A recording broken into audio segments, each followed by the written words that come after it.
Yeah, good morning, all of you. Still visible, Amma? Let me know. Good morning. It was Very good morning, all of you. So, good morning. last classes clear? చేశారా three problems? Anyone clear? Okay. So, చేయకపోయి ఉంటే నీట్‌గా చేసుకోండి. Okay. ఎందుకంటే further problems అన్నీ మీకు continue అవుతూ ఉంటాయి. కంపల్సరీగా మీరు చేయాలి. ఓకే. వీడియోని 1, 2 సార్లు చూడండి. నిదానంగా ప్రతీదీ క్లియర్‌గా నేర్చుకోండి. ఓకే. సో, లాస్ట్ క్లాసెస్‌లో మనం క్లియర్‌గా డిస్కషన్ చేయడం జరిగింది.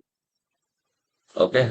సర్వీస్ ఆర్గనైజేషన్స్‌లో ఎలాంటి టైప్ ఆఫ్ ట్రాన్సాక్షన్స్‌ని మనం మెయింటైన్ చేస్తాము అనేసి. సో, టుడే సెషన్స్‌లో మనం క్లియర్‌గా డిస్కషన్ చేద్దాం.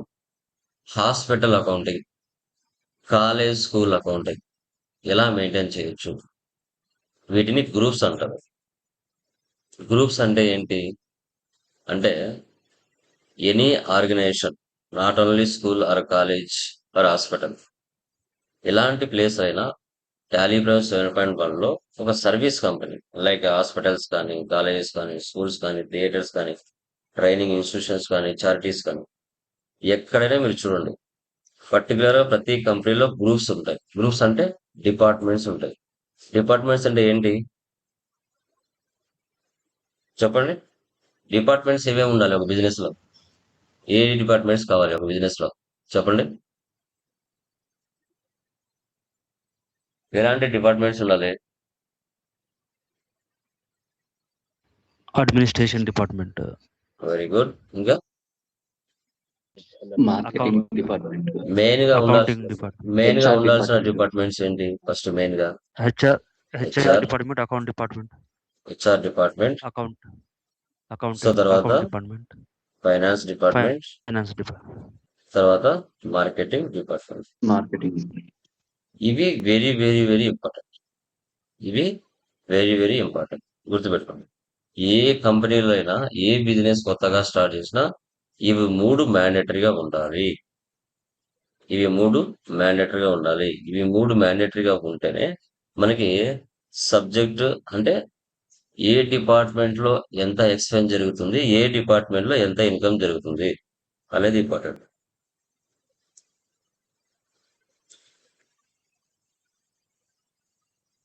ఎక్స్పెన్సెస్ ఆర్ ఇన్కమ్స్ ఇవి ఇంపార్టెంట్. ఇప్పుడు పర్చేస్, సేల్స్ కామన్ ప్రతి బిజినెస్ లో ఉంటాయి. కానీ పర్టికులర్ గా సర్వీస్ ఆర్గనైజేషన్స్ లో ఎక్కువగా మంత్లీ వాళ్ళు చెక్ చేసేది ఎక్స్పెన్సెస్, ఇన్కమ్స్ మాత్రమే.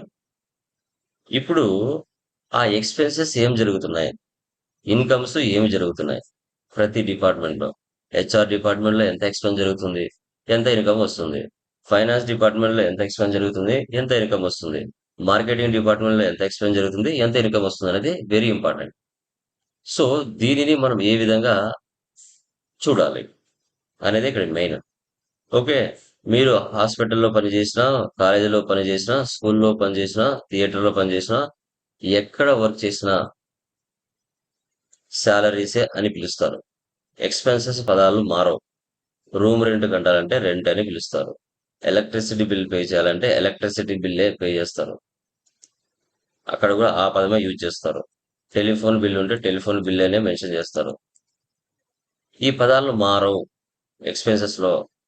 హాస్పిటల్లో పనిచేసినా ఎంప్లాయీస్కి ఇచ్చేది శాలరీనే. ఐటీ కంపెనీలో పనిచేసినా ఎంప్లాయీస్కి ఇచ్చేది శాలరీనే. హాస్పిటల్ రెంట్ ఉంటే రెంట్ పే చేయాలి. ఐటీ కంపెనీ రెంట్ ఉంటే రెంట్ పే చేయాలి. ఎక్కడైనా అవే పదాలు పిలుస్తారు ఎక్స్పెన్సెస్. కానీ ఇన్కమ్స్ పదాలు మారుతాయి. ఇన్కమ్స్ పదాలు మారుతాయి. హాస్పిటల్లో ఒక ఇన్కమ్స్ పదాలు ఉంటాయి.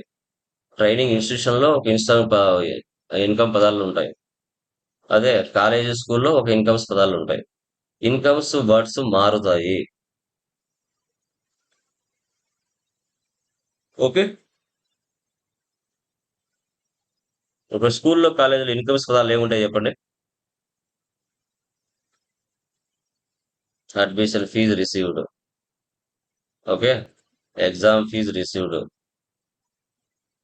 Bus fee received. Okay. So తర్వాత books fee received, tuition fee received. Okay. So తర్వాత ఇంకా ఏముంటాయి? Dress code fee received. School fees, college fees. Okay. తర్వాత college fee received.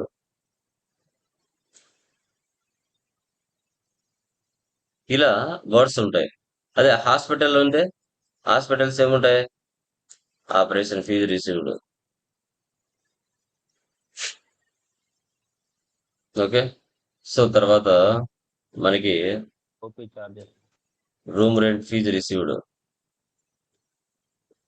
Medicine fees received, lab fees received. Lab fees received. Okay. So ఇలా ఈ పదాలు వాడతారు. Okay. Expenses ఎక్కడైనా ఒకటే, బట్ ఇన్కమ్స్ పదాలు అనేది చేంజెస్ అవుతాయి. ఖచ్చితంగా చేంజెస్ అవుతాయి. ఓకే. ఇప్పుడు మనం ఒక హాస్పిటల్, సూపర్ స్పెషాలిటీ హాస్పిటల్స్ అనుకోండి.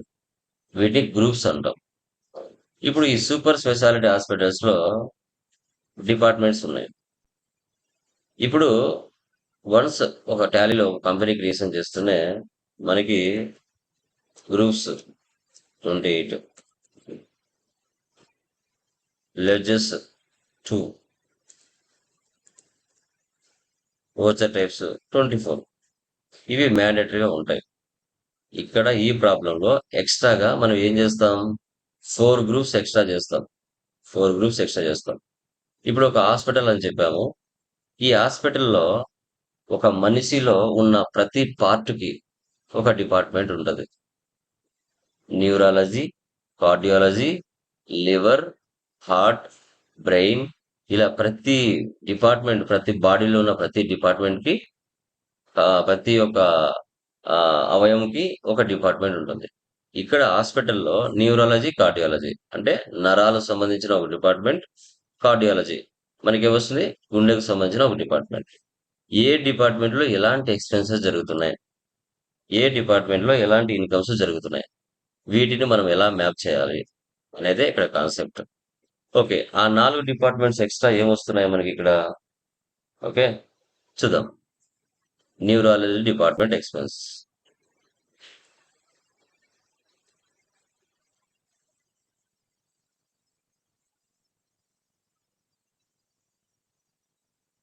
Next cardiology.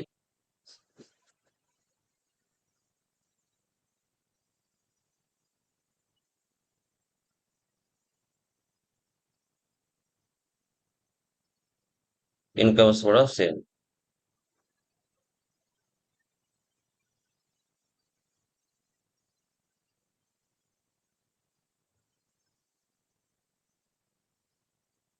ఇక్కడ ఇండైరెక్ట్ ఎక్స్‌పెన్సెస్. ఇక్కడ indirect income.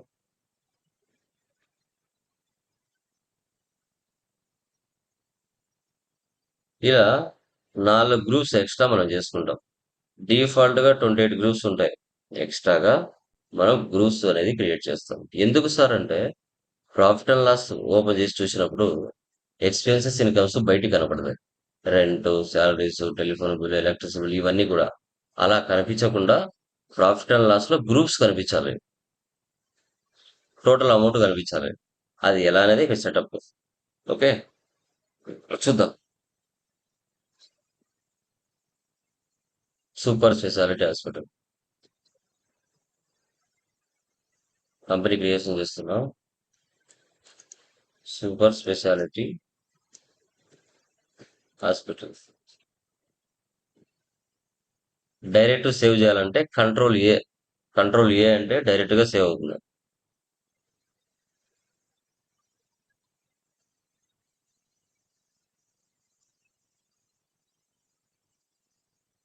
Save, control A. మనం చేసే సర్వీస్ ఓరియంటెడ్ ప్రాబ్లమే. ఫస్ట్ ఆప్షన్ వేసి పెట్టి రిమైనింగ్ అని నో పెట్టండి. Control A, direct save. Once టాలీలో company creation చేస్తేనే chart of accounts 28 groups. So 2 ledges. Coacher types 24. Escape. ఇప్పుడు మనం క్రియేట్లోకి వెళ్దాం. క్రియేట్లోకి వెళ్ళి ఫస్ట్ గ్రూప్లోకి వెళ్దాం. డైరెక్ట్గా లెక్చర్లో కాకుండా గ్రూప్లోకి వెళ్దాం. ఏమేమి ఉన్నాయి ఇక్కడ? Neurology department expense, cardiology department expense. Control C copy, control V paste. Indirect expenses, cardiology department expense. Control C copy, control V paste. Indirect expenses.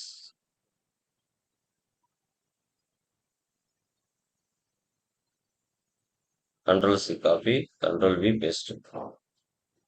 Indirect incomes.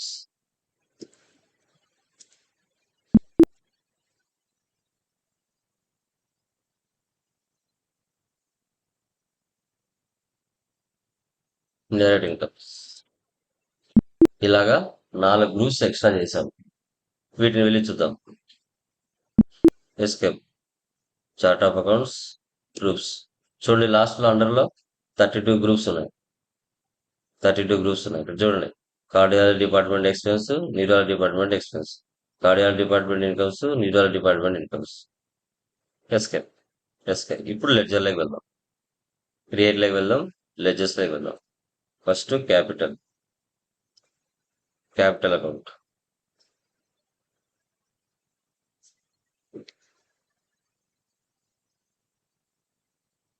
Next rent, NDE. ఇప్పుడు చూడండి, న్యూరాలజీలో rent, salaries, telephone bill, SLS expenses ఉన్నాయి. కార్డియాలజీలో rent, salaries, telephone, SLS bill ఉంది. So ఇప్పుడు ఏ డిపార్ట్మెంట్కి ఆ డిపార్ట్మెంట్ సపరేట్గా మనం చెక్ చేసుకోవాలనుకుంటే ఖచ్చితంగా మనం సపరేట్గా పెట్టుకోవాలి. కాబట్టి రెంట్ ఎన్డిఈ అంటే న్యూరాలజీ డిపార్ట్మెంట్ ఎక్స్పెన్స్ అని అర్థం. రెంట్ సిడిఈ అంటే కార్డియాలజీ డిపార్ట్మెంట్ ఎక్స్పెన్స్ అని అర్థం. ఓకే, ఇక్కడ ఇండైరెక్ట్ ఎక్స్పెన్సెస్ అని మీరు తీసుకోకూడదు. ఇండైరెక్ట్ ఎక్స్పెన్సెస్ అని మీరు తీసుకోకూడదు. ఇక్కడ ఏం తీసుకోవాలి? న్యూరాలజీ డిపార్ట్మెంట్ ఎక్స్పెన్స్ అని తీసుకోవాలి. వాటి అండర్లో మనం ఏం తీసుకోవాలి?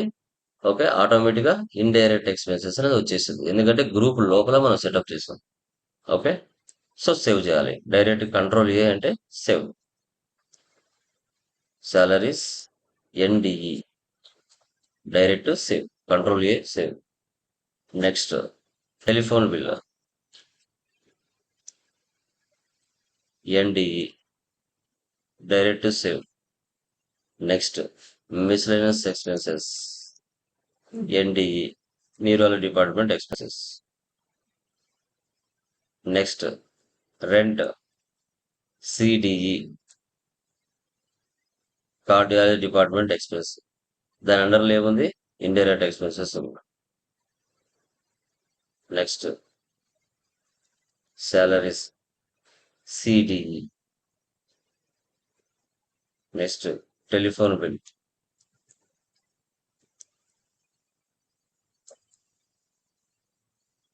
సో తర్వాత ఎలక్ట్రిసిటీ బిల్.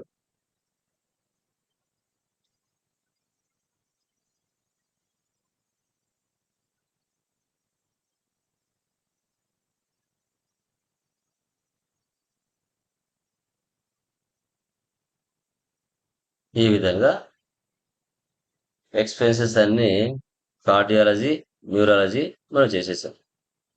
ఇంకేమున్నాయి? Travelling expenses.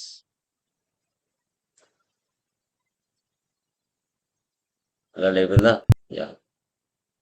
Next incomes, consultation fee. NDI అంటే న్యూరాలజీ డిపార్ట్మెంట్ ఇన్కమ్స్ అని అర్థం. Neurology department incomes. Next lab fee, NDI. Next operation fee,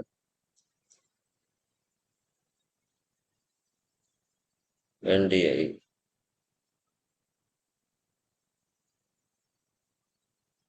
medicines, NDI. Next doctors fee,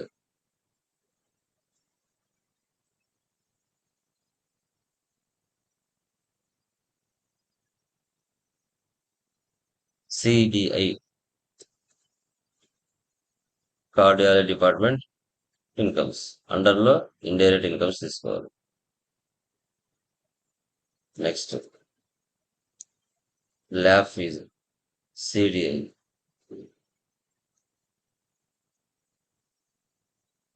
medicines CDI,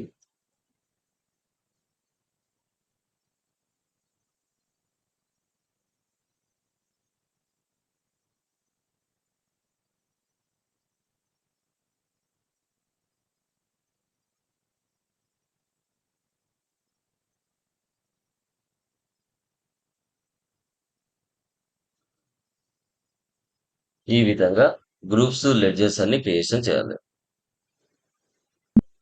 ఇప్పుడు మీరు చేసింది చూడాలంటే ఆల్టర్లోకి వెళ్ళి లెజర్లోకి వెళ్తే మనం చేసేటన్నీ ఇక్కడ ఉంటాయి.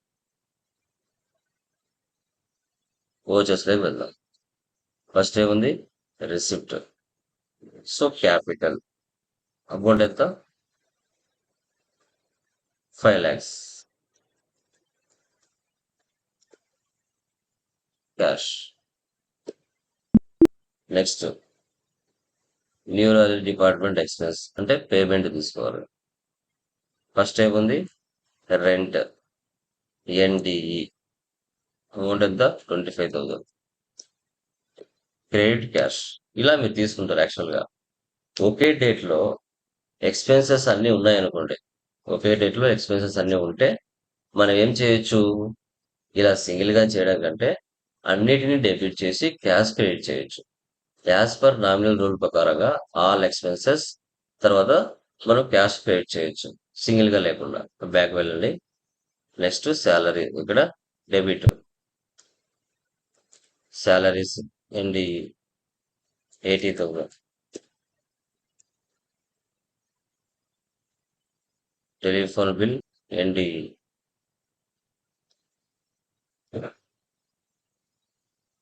మిస్లెనియస్ ఎక్స్పెన్సెస్ అండి 5,000. ఇలా అన్ని డెబిట్ చేసి క్యాష్ క్రెడిట్ చేయొచ్చు. 1,25,000 total bill.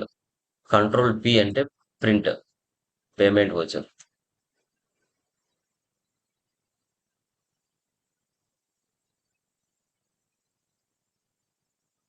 Control plus P.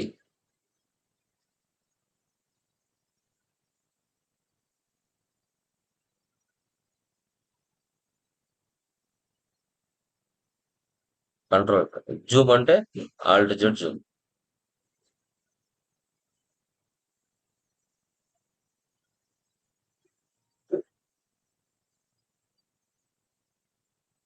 Okay, ఇది పేమెంట్ వచ్చర్ ఇలా ఉంటుంది. ఎస్కేప్. అదే కలర్ ప్రింట్ కావాలంటే మనం ఫర్దర్ చూపిస్తాం, ఎలా అనేది చూపిస్తాం. నెక్స్ట్ మళ్ళీ ఎక్స్పెన్సే కదా, సేమ్. ఇప్పుడు cardiology rent CDE 15,000. Salaries CDE,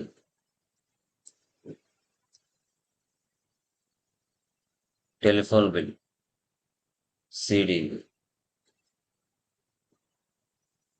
electricity bill CDE, travelling expense 7,000 cash.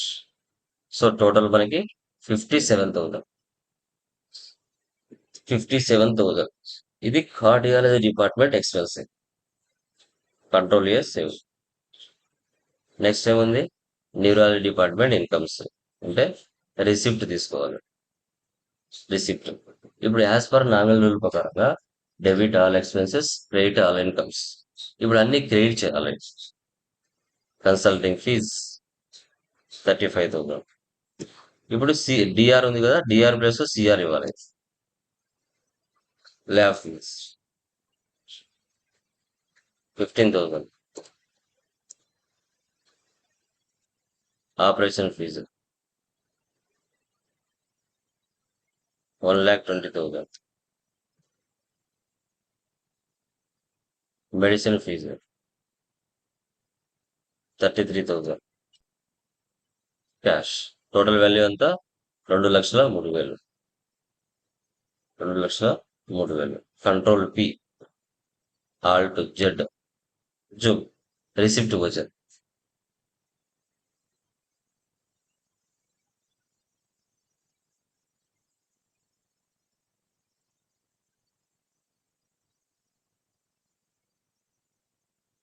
Control A save. Doctors, అలాగే ఆడియాలజీ డిపార్ట్మెంట్ ఇన్కమ్స్. ఇది కూడా income. Doctors fees 55,000. Credit, lab fee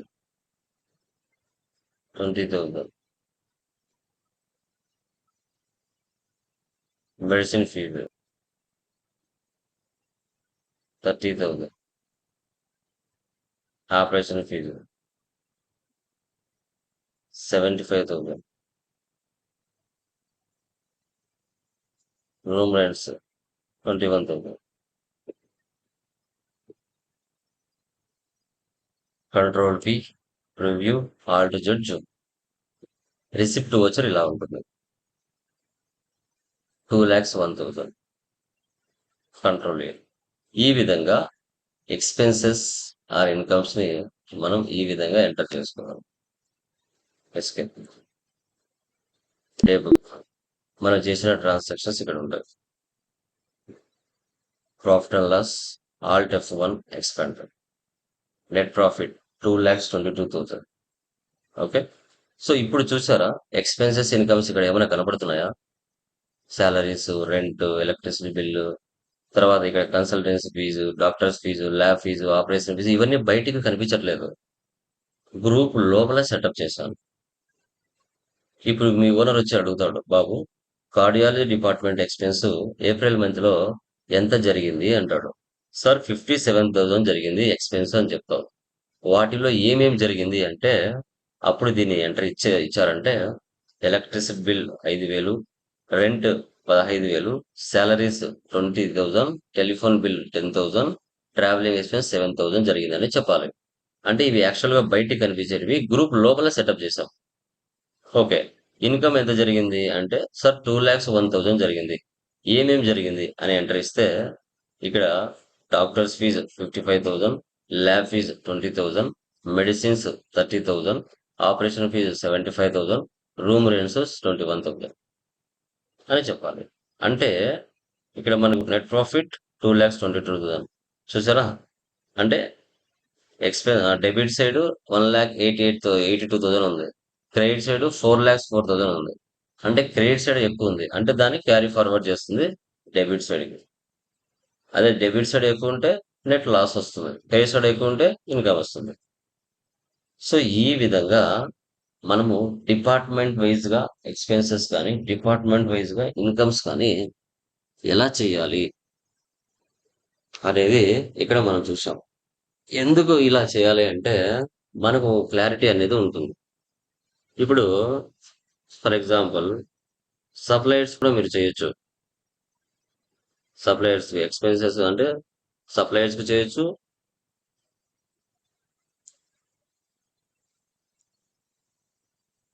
Hyderabad suppliers,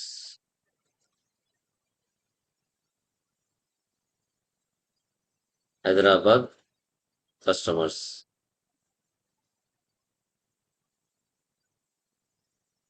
Bengaluru suppliers,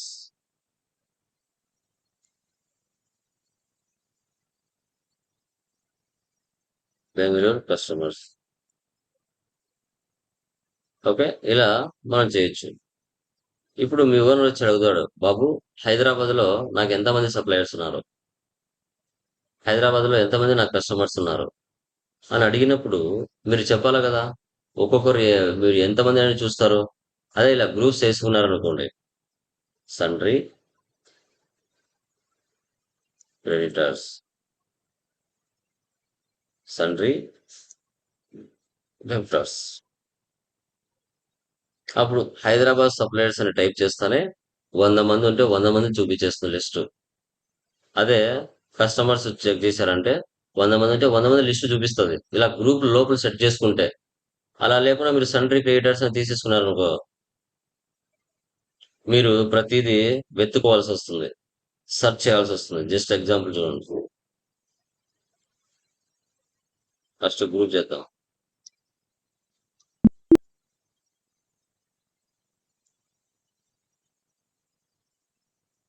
సన్డ్రీ creators,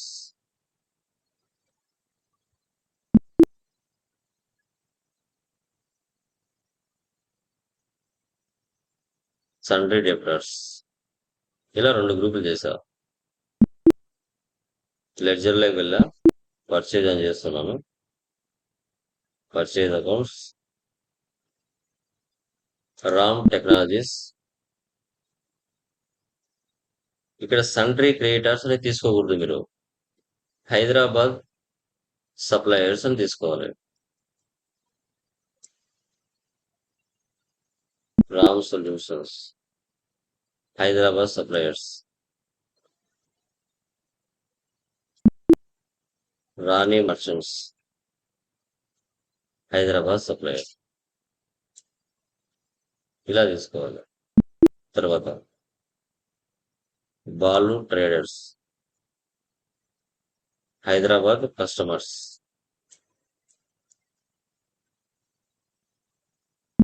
Bharat merchants, Hyderabad customers.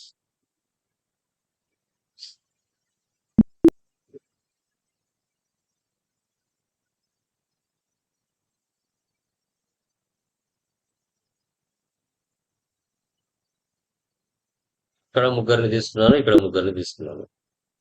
Sales ఒకటి చేస్తాను, sales account. Vouchers లోకి వచ్చా, purchase లోకి వెళ్ళాను, change mode,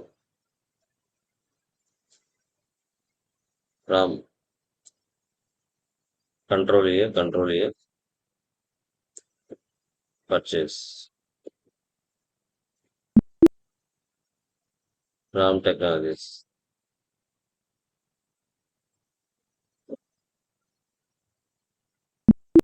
Ram merchants.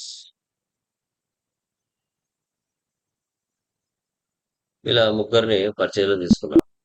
Sales లోకి వెళ్ళాను, change mode, Balu traders.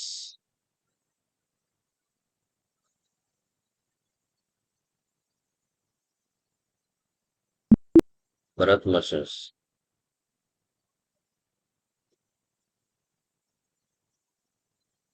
Bhargavi IT solutions.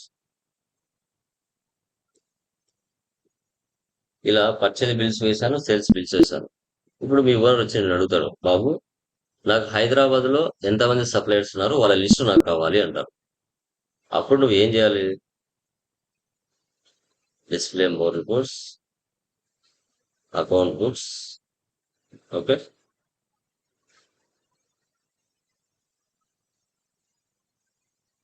Group summary, Hyderabad suppliers అని టైప్ చేస్తే హైదరాబాద్ లో 100 మంది ఉంటే 100 మంది లిస్ట్ ని కనపడుతుంది. నాకు హైదరాబాద్ కస్టమర్స్ కావాలి. ఆ ముగ్గురు చూడండి ఒకే ప్లేస్ లోనే చూపిస్తున్నారు. ఇలా ఇలా గ్రూప్స్ అనేది సెటప్ చేయడం. సో ఎందుకు ఒక్కొక్క ప్రాబ్లం ఒకలా ఉంటుందంటే మనం అర్థం చేసుకొని మన అకౌంట్స్ ని ఎలా మెయింటైన్ చేస్తే మనకి ఈజీగా అనిపిస్తుంది అనేది మీరు కోర్స్ అంతా నేర్చుకున్న తర్వాత మీరు అప్లై చేయాలి రియల్ టైమ్ లో. Okay, done. ఈ ప్రాబ్లం లో మనం బ్యాలెన్స్ షీట్ కూడా చూద్దాం.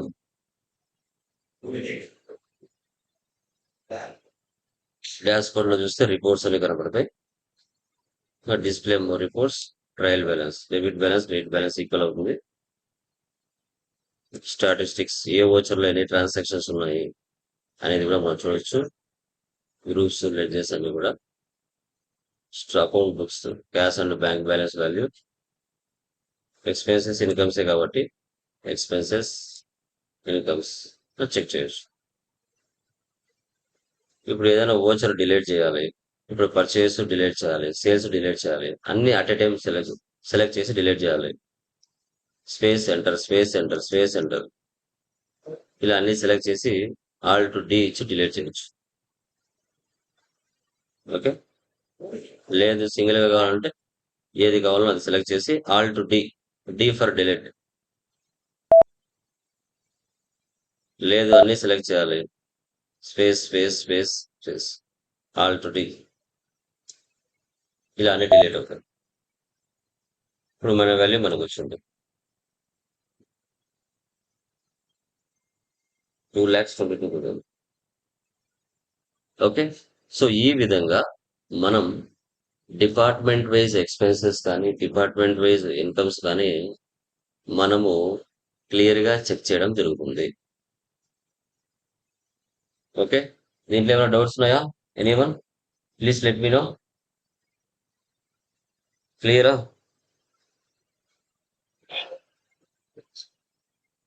Okay. Clear, so sir. Problems problems Okay, sir. మనం చేసేటప్పుడు వినేటప్పుడు ఈజీగానే ఉంటాయి. ఎప్పుడైతే మీరు సిస్టమ్ దగ్గర కూర్చొని చేసేటప్పుడు నెంబర్ ఆఫ్ డౌట్స్ మీకు వస్తాయి. బట్ మీరు చేసేటప్పుడు ప్రతిదీ రికార్డ్ చేసుకోవాలి. ఒక రఫ్ నోట్స్ పెట్టుకొని, అరే ఈరోజు జరిగిన కాన్సెప్ట్ ఏంటి, ఆ కాన్సెప్ట్ ఎప్పుడు ఎలా ఏ విధంగా ఉపయోగించవచ్చు మనం రియల్ టైం వెళ్ళినప్పుడు, జాబ్లోకి వెళ్ళినప్పుడు అనేది మీరు ఐడెంటిఫై చేయాలి. ఇప్పుడు అకౌంట్స్ ఎంత క్లమ్జీగానే నీకు ఇవ్వచ్చు. ఆ క్లమ్జీగా ఇచ్చినప్పుడు డేటాని నువ్వు ఎలా ప్రాపర్ గా దాన్ని మెయింటైన్ చేయాలి, ఎలా నీ యొక్క ఓనర్ ని నువ్వు ఇంప్రెస్ చేయాలి అకౌంట్స్ తో. ఓకే. ఇలా చేస్తే ఇలా రిజల్ట్ వస్తది. అలా చేస్తే ఇలా రిజల్ట్ వస్తది. సో ఓనర్ ఎలాంటి రిపోర్ట్స్ అడుగుతాడు, అడిగినప్పుడు అతనికి కన్‌ఫ్యూజ్ అవ్వకుండా ఏ విధంగా నేను ఎక్స్‌ప్లెయిన్ చేయాలి అనేది నువ్వు గమనించాలి. అప్పుడే you are the accountant. You are the senior accountant. You are the junior accountant. Something ఏదైనా కావచ్చు. ఇంప్రెస్ చేయాలి. అతన్ని నువ్వు ఇంప్రెస్ చేస్తేనే నీకు హైక్స్ ఉంటాయి. గుడ్ విల్ ఉంటుంది. సో మిమ్మల్ని మంచి సాలరీస్‌తో, మంచి ఒపీనియన్‌తో మీ మీద ఉండటం జరుగుతుంది. ఎందుకంటే అకౌంట్స్ ప్రాపర్‌గా మెయింటైన్ చేయడం అనేది ఒక మంచి హార్ట్. దాన్ని ఎంత బాగా మెయింటైన్ చేస్తే బాగుంటది. మనం రియల్ టైమ్‌లో వర్క్ చేస్తూ ఉన్నప్పుడు, మనం అన్ని రకాల కాన్సెప్ట్‌లు విని, మనం సబ్జెక్ట్ నేర్చుకొని, వెళ్లి వర్క్ చేసేటప్పుడు ఎంత బాగుంటదనేది చాలా బాగుంటుంది. ప్రాపర్‌గా మెయింటైన్ చేస్తే. అది మీరే ఫర్దర్ చూస్తారు. మీరు రియల్ టైమ్‌లోకి వెళ్ళినప్పుడు, అవి మీరు మెయింటైన్ చేస్తున్నప్పుడు మీకే ఒక ఐడియా వస్తుంది. నేను చెప్పాల్సిన అవసరం అయితే ఉండదు. కన్ఫర్మ్‌గా. ఓకేనా? క్లియరా? దీంట్లో ఏమైనా డౌట్స్ ఉన్నాయా ఎనీవన్? క్లియర్? చెప్పండి. చెప్పండి. Sir, No.